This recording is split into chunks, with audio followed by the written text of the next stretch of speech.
뜨거운 햇볕과 높은 습도로 우리를 못살게 구는 여름철 찜통 더위. 매년 갈수록 더워지는 여름 날씨에 무기력해지고 피로감을 느끼기 쉬운데요. 뜨거운 햇볕에 장시간 노출되면 머리는 지끈지끈 어지럽기까지. 잠시 누워서 쉬면 금방 괜찮아지지 않을까 싶지만 이런 전조 증상들이 열사병 위급 신호라고요. 깨질 듯한 두통과 어지럼증, 열사병 위급 신호다.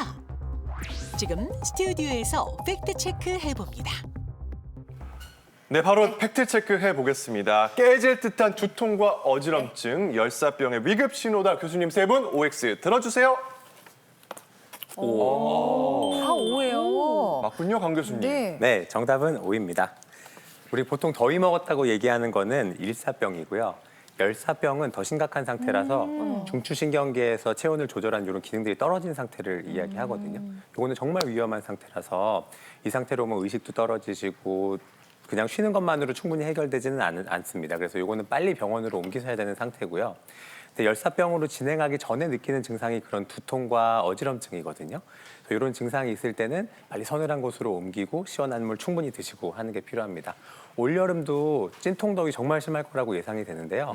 지난 1월부터 4월까지의 온도가 지난 175년 중에서 제일 높았다고 하고요. 또 올 여름 더위가 지난 역사상 한 5위 정도에 들 거라고 이야기들 하고 있으니까 아마 우리나라도 올 여름에는 찜통더위 정말 심할 것 같고요.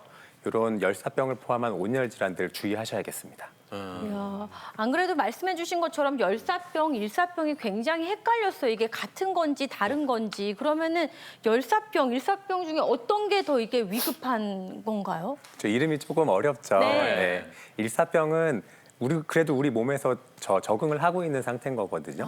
너무 더워도 땀을 계속 내면서 온도를 유지하려고 노력하고 나는 어지럽고 머리가 아프다고 느끼는 게 일사병인데 열사병이 되면 그런 노력들이 더 이상 작동하지 못하고 뇌 손상이 시작된 거예요. 어이구야. 그래서 뇌에서 온도 조절 중추의 기능이 떨어지고 몸이 체온을 맞추지 못하기 때문에 오히려 피부가 차가운 게 아니라 더워집니다.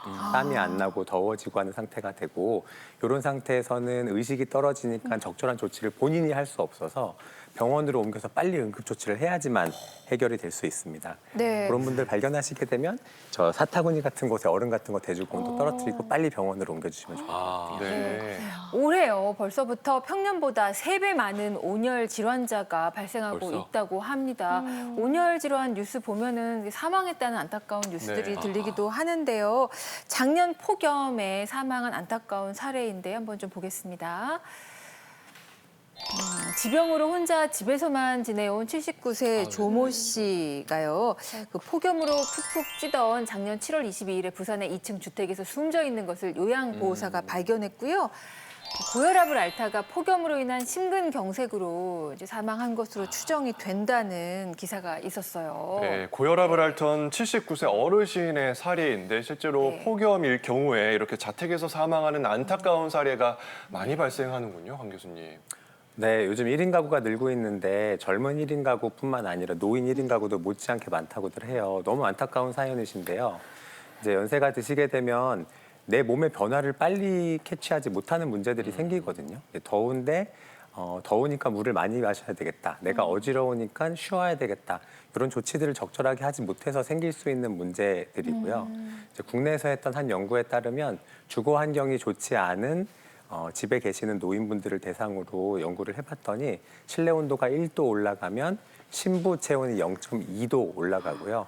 혈압은 수축기 혈압이 1.75, 이완기 혈압이 0.2mm 머큐리 떨어진다고 합니다. 그래서 더운 환경은 유해할 수 있습니다. 더운 실내 환경은 유해할 수 있습니다. 네, 폭염으로 인한 두 번째 사망 사고는 바로 이런 내용이었습니다. 주세요. 자, 작년 8월 4일 오후 3시경에 전북에서 밭일을 하시던 80세 어르신이 의식을 잃고 쓰러졌는데요. 며느리가 발견해서 곧바로 병원으로 이송했지만은 도중에 사망을 했습니다. 아이고. 사인은 열사병에 의한 심정지였고 발견 당시 체온이 42도, 42도였네요. 아이고, 이렇게 폭염에 야외 활동, 특히 나왔듯이 밭일 하면 정말 위험하겠어요, 교수님. 네, 대표적인 열사병 사례인데 정말 안타까운데요. 저희도 이런 연구 한번 해봤는데 국내에서 2006년에서 2013년 사이에 서울을 포함한 6개 광역시에서 발생한 심정지 건수를 분석해 본 적이 있었습니다. 저희 연구 결과에 따르면 폭염 시에 심정지가 14% 급증한다는 걸 확인을 했었고요.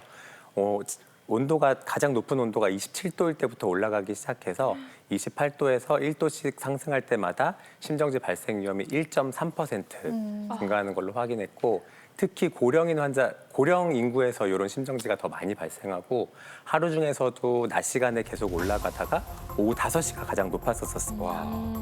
극심한 폭염 속에서는 탈수, 전해질 불균형, 신장 기능 이상, 자율신경계 이상 등 여러 가지 생리적인 불균형이 발생하고요.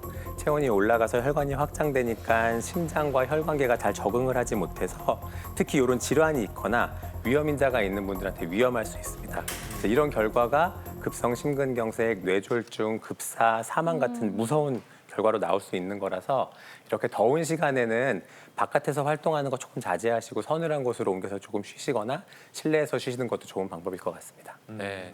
사실 뭐 폭염 돌연사 이거는 내 일이 아니겠지, 우리 가족의 일이 아니겠지 했는데 아버지 어머니 지금 보고 계시죠? 예, 전기세 아낀다고 에어컨 꺼놓지 마시고 그냥 맞아요. 틀고 계세요. 맞아요. 시원하게. 예. 아유 진짜 맞습니다. 왜냐하면 아직 올여름에 본격적인 폭염은 오지도 않은 거예요. 말씀하셨던 맞아요. 것처럼 아끼지 마시고 물 많이 드시고 좀 시원하게 몸 좀 사리시면 좋겠어요. 제발. 네. 좋겠죠, 어르신들 아무래도. 좀 조심하셔야겠네요, 확실히. 네, 어르신들 괜찮다 생각하지 마시고요. 네. 이 연세가 드시면 내가 주변 환경에 적응하는 능력이 떨어지는 거거든요. 네. 그래서 오늘의 온도는 어떤지 좀 매일매일 확인하시고 더울 때는 일부러 좀 물 많이 챙겨 드시고 하시는 노력들이 필요합니다. 최근 미국 심장학회에서 연구한 결과에 따르면 기온이 32도 이상으로 올라가게 되면 뇌졸중 환자가 66%, 급성 심근경색이 29% 증가한다고 하거든요. 앞선 영상에서 보신 것처럼 몸에서 온도를 유지하기 위해서 땀을 많이 내다 보니까 심혈관계 질환이 있으신 분들이 적응하기가 어렵고 결과가 굉장히 위험한 결과로 나오실 수 있으시니까요. 좀 미리 조치를 하시는 것이 좋겠습니다. 네.